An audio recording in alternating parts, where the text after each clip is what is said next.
And welcome to What's Next Wall Street. I'm Georgia Alfredas, and I am so high off caffeine. And I'm Dave Mathews. While Georgia is on caffeine, I'm going to be talking about stocks, crypto, and all things DeFi with Greg. And We've got the latest tech covered. This week, I'm going to dig into how you can help clean up if your credit has been attacked through identity theft. Wow. Okay. I've got details on all the hot new trending products that everybody's talking about, using and investing in. And today we're talking sky high luxury car prices, why your next car may not come with an AM radio and electric muscle cars. Yeah. You heard me right. Yeah. Electric muscle cars. That's like an oxymoron. How can it be electric and a muscle car? We'll find out later. We're doing that with our old courses too. So lead instructor Greg Krause at OptionsPlayers.com is here. He can give us the good, the bad, and the ugly on investments because he charts the trends, and those chart indicators can help show where a particular stock might be headed. And that way you can target investment potential or steer all the way clear. Well, our goal here, steering in electric muscle cars, is to provide you with education, info, and tips so you can stay up to speed with what's next on Wall Street and stack some money gains. That's right. You can email us at OptionsPlayers.com or hit us up on social media at What's Next Wall Street with your questions. We can also direct you to instructors and experts over at OptionsPlayers.com. They can help you bone up. Yeah, I said bone up because last week I said bone up and you didn't like it, so I'm saying it again. Bone up on trading fundamentals. That means what's wrong with bone up? Why do you give me so much trouble about bone up? Okay. I guess, anyway, you can be an 80s rapper if you want. Okay, if you, yes, Bone my mic sounds harmony. nice, check one. All right, if you haven't taken a live session class, you are missing out. Trading without taking courses is like apple pie without apples. It's like Beyonce without her dancers. It's like the 4th of July without fireworks. It's like Dave walking around with a passport with no stamps. That's really good. I did the most there, didn't I? Actually, really bad examples, but you understand what I'm saying. You're costing yourself money if you're not educated in how to trade. I guess I could have just said that. Yeah, why didn't you just say that, Georgia? I don't know. Hey, you can watch this episode if you want to see what we're talking about on the Options Players YouTube channel, or listen on Spotify, Apple, wherever you get your podcast, and share it with a friend. Yes, please do that. And so before we even get started here, we need you to do a couple of things. All right now.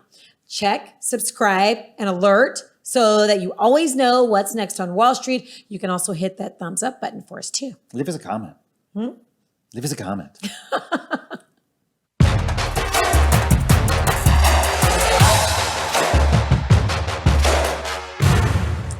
Okay, y'all. You want the good news? Or you want the bad news? The best news. Okay. All right. Well, I'm going to start with the best news. A lot of tech jobs are still going bye-bye. Texas-based Indeed.com is basically laying off 2,200 people. I said 2,200, yes. So about 15% of its global workforce. Cuts are going to affect every team, every function, every level and region of Indeed's worldwide operations. Indeed says the cuts are prompted by a slowdown in the overall job market and reduced demand for the company's technology. Number one, you see that the website is so bad. Their website is boring as hell, but I digress.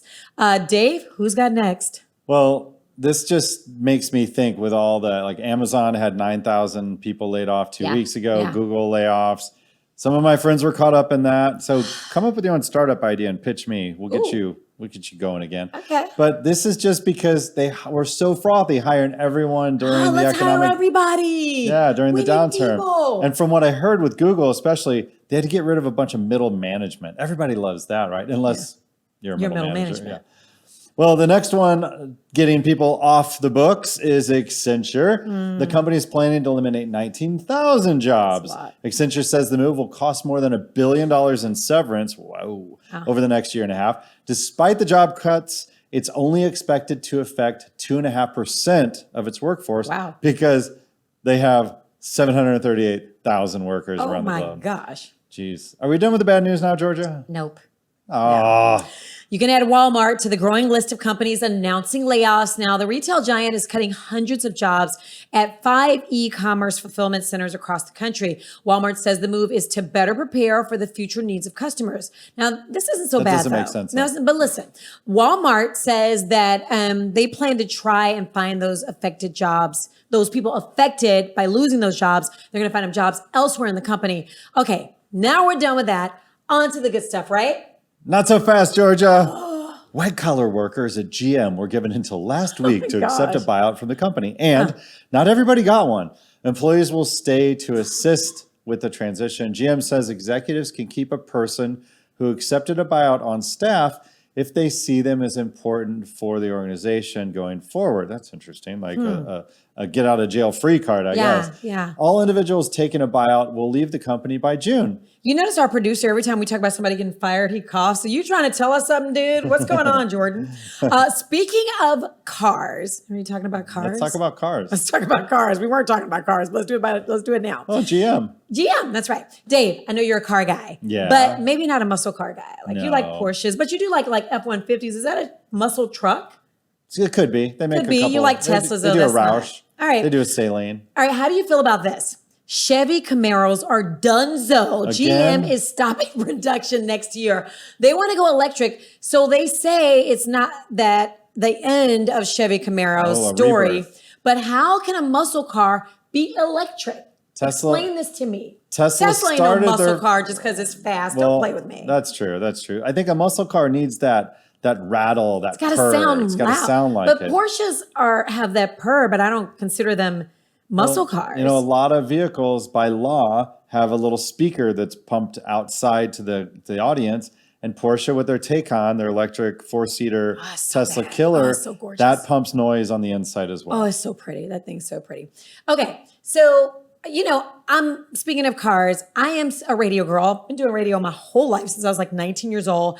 FM, but still, I'm getting really irritated about EVs trying to eliminate AM radio. And I don't believe their reasoning. They say EVs generate, and maybe you can help me with this. They say EVs generate electromagnetic frequencies on the same wavelength as AM radio signals. Now, they say that creates signal fading and buzzing from the interference. They should hear my speakers. But you know what I think?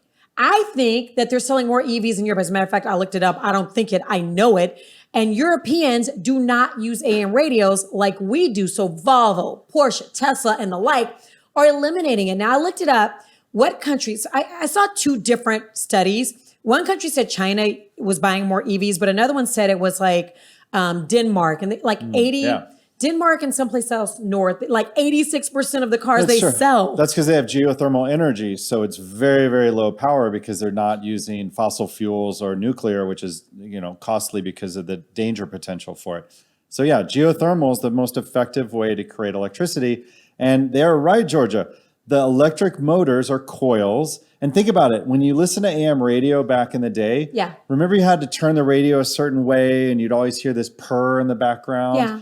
That was the noise that was picked up by electromagnetic fields in your house. Your house is very large and spread out. Think about the electromagnetic fields in a small car where you have right now a motor usually in the rear, but sometimes also in the front.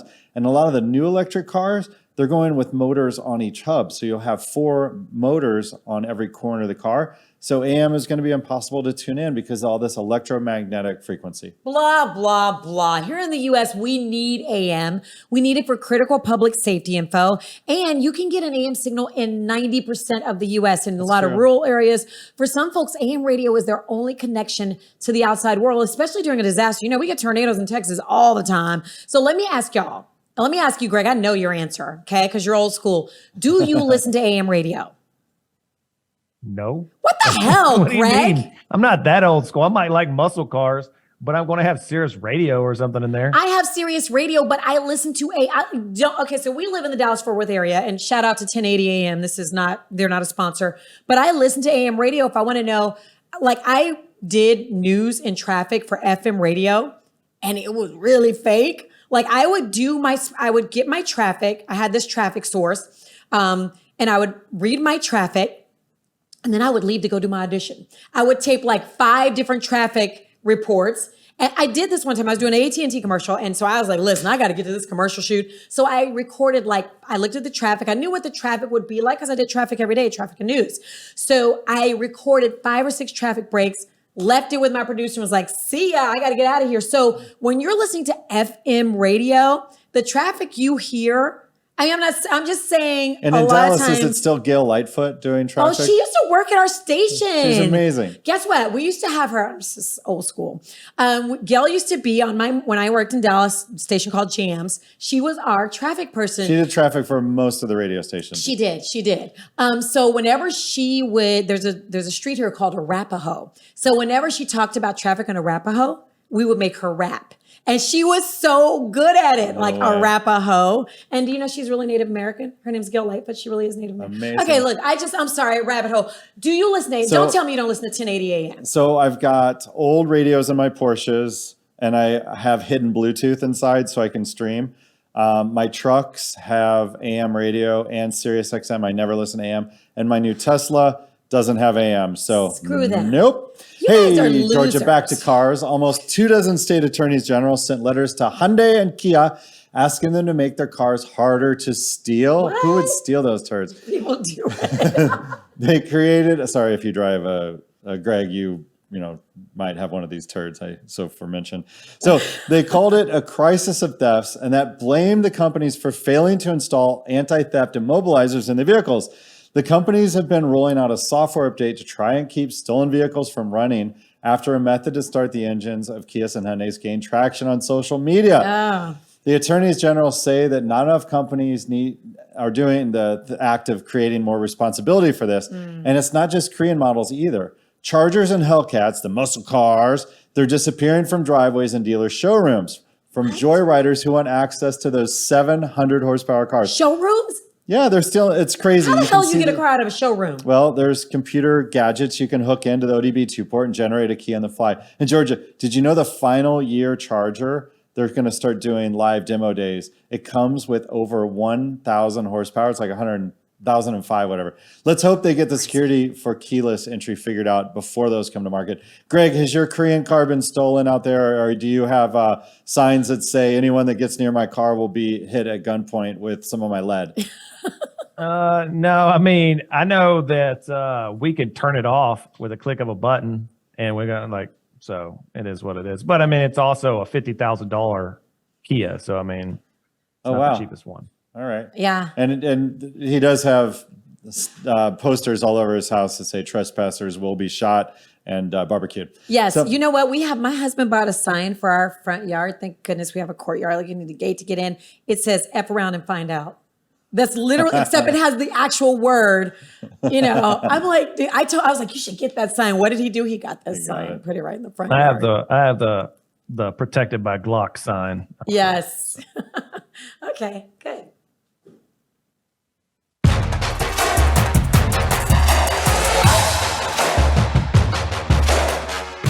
Today's pro tip is brought to you by the OptionsPlayers.com OP Ladies Room. I'll see you in there tonight, ladies. No, you will not. You will not. It's the first ever female trading room, and I guess I'm not invited. No, you're not. So recognizing patterns in candles is huge. I'd like some candles on my cake, ladies, because my birthday is coming up. Stop it. If you're able to see candle formations or line patterns develop while scanning your watch list at a glance, then you will locate optimal entries and exits much more efficiently. It takes some time to study or at least post these patterns up in your trading situation, but that extra effort can yield 100 times out. So take the time to learn and be prepared to grow. And I'll see you in chat. That's exactly Friday why we night. have it. You're not invited. You're not invited to the ladies' chat room. No. It's my birthday.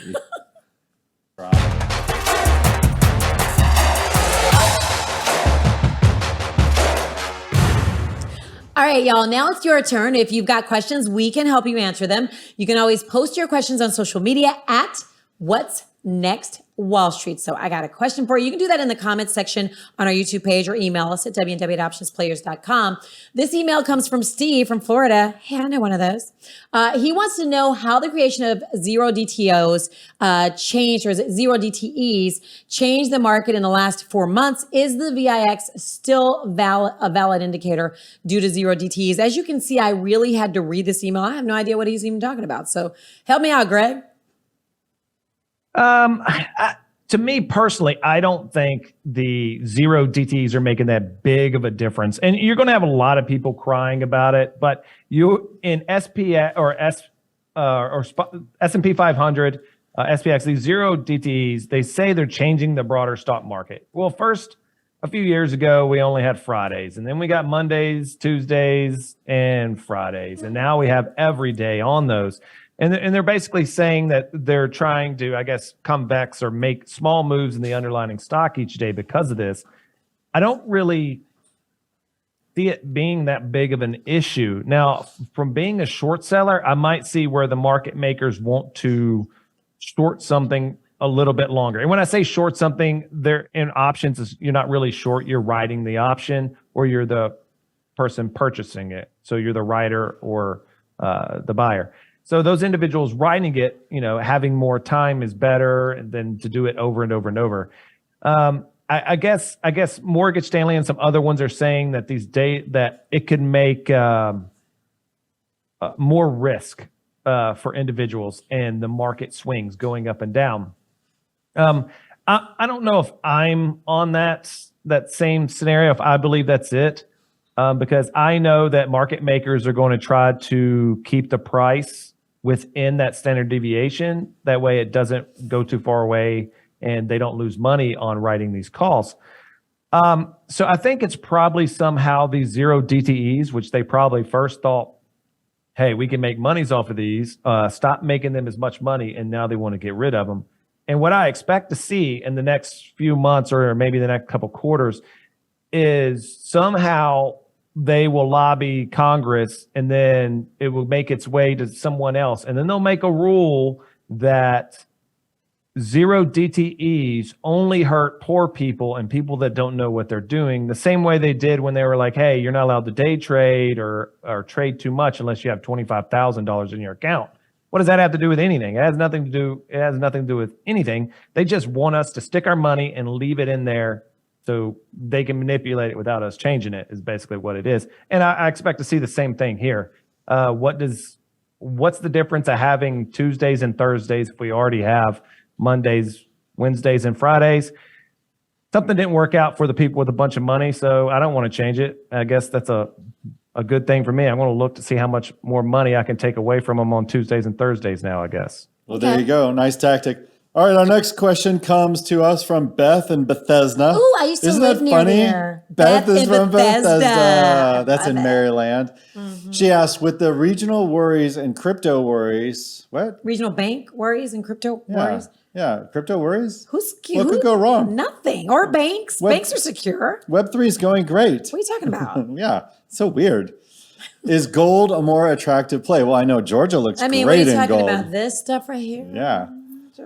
Greg, do you have any gold that you're flashing over there, bro? I might have some physical gold, but I wouldn't say gold is always. I mean, gold is one of those things where everybody goes, oh, you shouldn't get gold. Maybe you should buy crypto instead. They go, no, gold looks cooler anyways. Someone comes over and they're like, what are you going to do? You can bring out a big old bar of gold and throw it at them. But, it's better than your Rolex. I got a big old boy on gold. But yeah, I mean, I could say you can always invest in it. You have to understand the tax implications of gold and how they're taxed. It can be a little bit different. I'm going to get in that. But also there are other things you need to know about gold for individuals that maybe want to, I'm not your tax attorney, but in some areas, gold isn't even taxed when someone inherits. It's when they want to sell it. So someone can get my gold bars and they wouldn't actually pay taxes on it until they sold a portion of it. So they could actually sell it off in a certain amount over time so they would pay less taxes. There's always ways to get around it. And then, of course, inherit gold and not claim it. I don't know what to tell you. I know I'm going to ask for some gold grill for my birthday. Oh my gosh. When is your birthday date? Coming up. Hey, if you've got a question, we can answer it. Tell me the day. Probably April 9th. You don't know? Probably April 9th. I mean, I've only known you like 27 years. You don't know my birthday? Yeah, I'm sorry. Messed up. April 9th. Y'all tell them happy birthday. All right. And if you don't know my birthday, you can find someone who can. So hit us up on social media at What's Next Wall Street, or leave us a comment on the YouTube page, or email us at www.OptionsPlayers.com with your questions.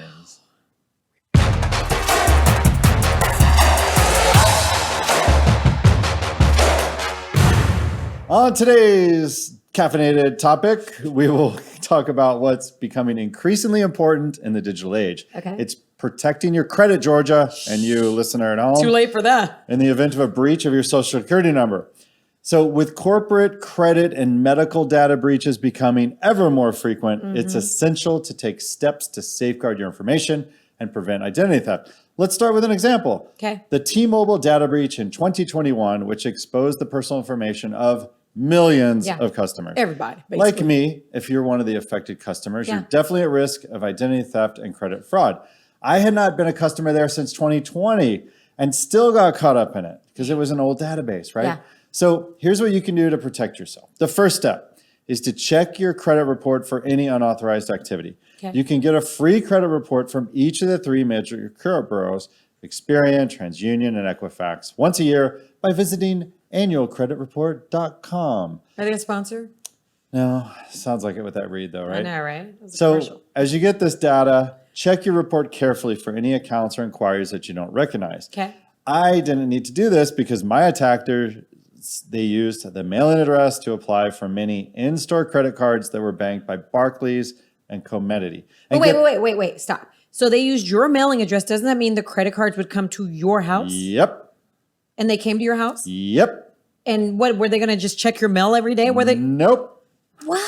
The Comedity group actually approved a $1,000 in-store credit with a grossly misspelled version of my name. So the cards and bills are coming to me, but they got $1,000 out of multiple retailers in store. Stop. How the hell do you grossly misspell Dave Mathews? I Were you know. David? Were you, like, how do you misspell that? They did 2 T's, they dropped an S. Wow. Yeah. And I'm like, really? Yeah. Who's fact checking in the credit department there? So the worst part about my identity theft is that the retail stores all sold the criminals gift cards based upon, like I said, this immediate line of credit of $1,000. I get it. So this means that the cards can immediately be sold, the gift cards that is. Not the credit cards are still being mailed to me, the bills are still coming to me. Yeah. But they can take those gift cards that they get in store and sell them on eBay, or even better, you can plug those cards into a Coinstar machine for a quick laundering. Ooh. So as I went through hours and hours of calls with the bank fraud departments, I tried to establish that a policy chain needs to be enforced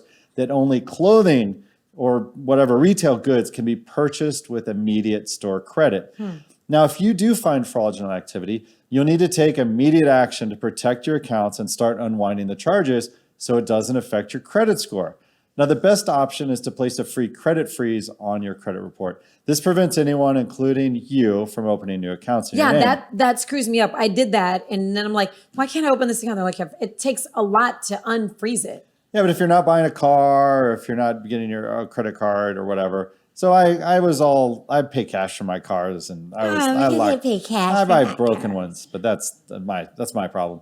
So Experian offers a free credit freeze, and TransUnion and Equifax offer fee-based freezes. However, they all try and get you to pay for credit protection, all that. Don't do that shit. Okay. You don't need that. Okay. So keep in mind, though, that you will need to unfreeze your credit if you want to open a new account yourself. So plan accordingly. You might want to open your account or get that 100,000 points on Amex and then freeze it. Okay. But another option is to place a fraud alert on your credit report. I did that too. Good. Okay. Now, this alerts creditors that you may be a victim of identity theft and requires them to take extra steps to verify your identity before opening an account. So on mine, it says in bold at the top of my report, you've got to call him because of credit fraud, and it puts my cell phone number right in there.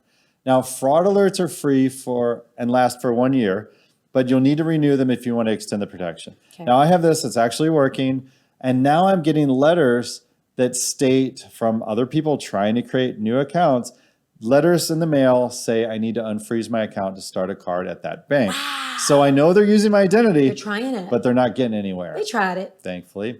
So if you find out that your social security number has been used fraudulently, you'll need to take additional steps to unwind the damage, though. This may include notifying creditors, filing a police report, and working with credit bureaus to correct your report. That means that the tedious process of showing which aliases, like my misspelled name, addresses, which they use different email addresses, but my home address, of cards that were taken out in your name were not really taken out by you. And in fact, a couple of them were in Ohio, and I gave them flight records that said I was in Houston at the time, which was good that I had that data to back it up with.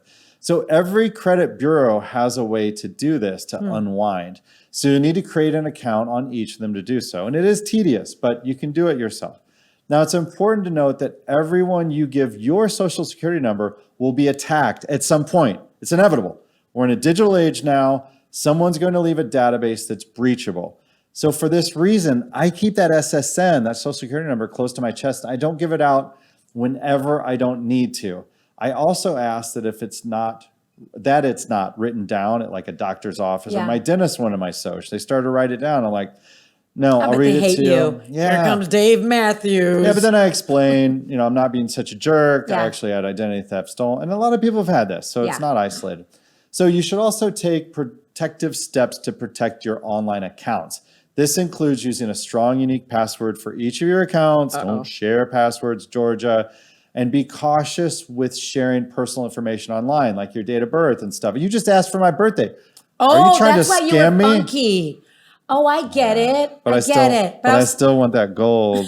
You know what I'm saying? Okay, all right. But the best thing you can do is regularly monitor your credit report for unauthorized activity. Now, some banks like JP Morgan Chase allow and offer free credit monitoring, but most offers that look free actually cost you a monthly something. So watch out for that fine print. In conclusion, protecting your credit in the event of a breach of your social security number requires vigilance and quick action. By checking your report regularly, placing freezes, and taking steps to unwind activity, you can protect your credit score and your financial well-being. Stay safe and good luck. These days, it's not a matter of who, but when. But let me ask you something real quick, because I know we got to get moving.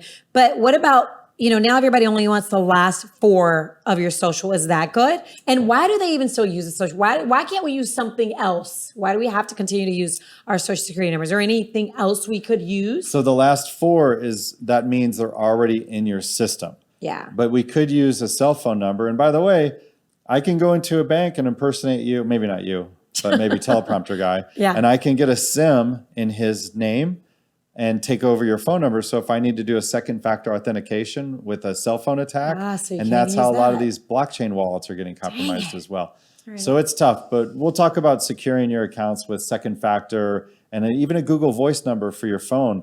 That's the best way because those can't be social engineered. Okay, good to know. Thanks, Dave.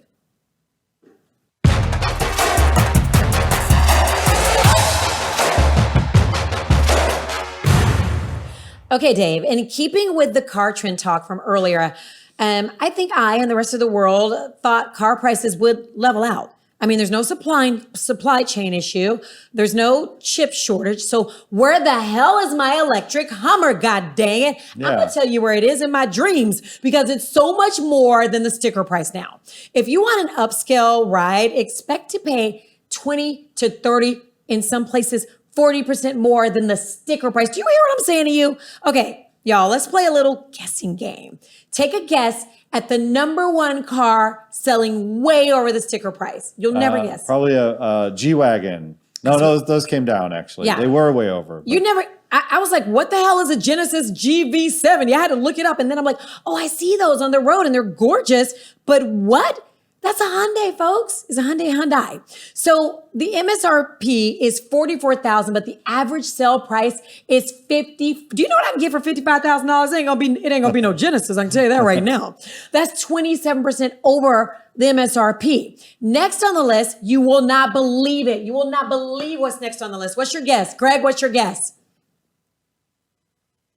I have the script, so I already know it's a Jeep Wrangler. It's the Jeep Wrangler. It's the Jeep Wrangler. I told you. I told my husband not to sell that damn truck. Actually, Jeep is on the list twice. The Wrangler Unlimited. But that's a Jeep. The Jeep truck, nobody wanted. No, listen. The Jeep, yes, but the one my husband sold without my permission, I think I can put him in jail for this. The one with the big, fat, super grippy, all-terrain tires and cool Texas Star wheels and lift kit so high that I needed a ladder to get into it. The one my husband sold without my permission. That's number 5 on the list. As you can see there, the starting MSRP is $31,000. I mean, the average is $35,000, but the sale price for a Jeep is $44,000. Are you serious? Number 3 on the list, the Mercedes-Benz GLB, which has an average MSRP. The truck, like the little truck, it's $41,000, yet it sells for $50,000. I would buy that before the Genesis. That's a good looking little SUV. I would spend $50,000 on that. Now that's cute, right? Yeah. It's cute, but it's, looks like it's based on a car body. So. But guess what? It's regularly $41,000. That's a hell of a deal for $41,000. It kind of does look like a Volkswagen. Anyway, it sells for $50,000. Number 4 on the list. Well, it's our favorite. The Porsche Taycan. Yes, which has an average MSRP of $100,000. However, the average sale is $122,000. But it's Look gorgeous. at that rose. It's That's what you need. Freaking gorgeous. Are you kidding me? Like a stretched out 911 with extra doors for the band. What are you talking about?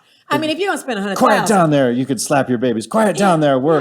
You can't make so much noise on our electric Porsche. Look at this thing. So if you're going to spend $100,000, I'm saying, if you're listening to the podcast, by the way, you got to see this thing on YouTube. Go to our YouTube channel because it's just gorgeous. It's so dang pretty. But here's another piece of the puzzle, y'all. Where you live can also play a really big part in how much more you spend. For instance, in San Diego, you're going to pay 40% more for a Ford Maverick. What the hell is a Ford Maverick? It's a tiny truck. I don't even know. But San Diego, you still want a truck because you're in SoCal. A lot of Republicans down there. All my favorite ex-girlfriends are from San Diego. Shout out to you. And you still have to park at the beach, which means you can't park one of my full-size Texas trucks there. Yeah. Did I give a shout out to my favorite ex-girlfriends in San Diego? Wow. In Phoenix, a Porsche Macan will cost you 32% more, while in Miami, that same Porsche will cost you 4% less. It's still way above sticker price, but here's the thing. That's $4,000, right? The extra that you would get if you bought it in Miami. So here's what you should do. You fly to Miami, get you like a Spirit flight for like $300 and just fly with the people on board. Buy it. Have a South Beach vacay with that extra like $3,600. Yeah, because it involves a flight and travel. I might have teleprompter guy take me up on this. That's a good idea for us. Thank you. Right? And then take a road trip back. So what do you do though if you need a vehicle now? Like my car is really old. I was really expecting to have my Hummer by now. My car's like 6 years old. Okay, that's not First old. World problem. That's not old to me. But what I'm saying is, I drive it for everything. You know what I mean? I have kids. It's dirty. It's gross. I want to keep my car, but I need another car because they're dirty crumb snatchers. So here's the thing. Do I need to buy a used car, a car that's like 1 or 2 years old? Should I wait for people to stop paying $150,000 for my Hummer? I had no idea the demand for the Genesis was so high. So Greg, you know what I'm going to ask you, right? Should people be investing in the stupid car or the stupid companies? I know a car is a depreciating value. I have already had this fight with my husband, who, by the way, drives an Aston Martin so he could talk. But you still got to have one. I still got to have a car. And Greg, you know what I'm going to ask you? What did I do? What should I do? You could drive that Aston Martin up to like Kansas City, Missouri, and pick you up a brand new 2023 Porsche Taycan for about $99K. Okay, but I could do that. if you're not going to do that one, in the investment side, it's hard. First off, Genesis, which is Hyundai Kia. It's gorgeous. It is a gorgeous car.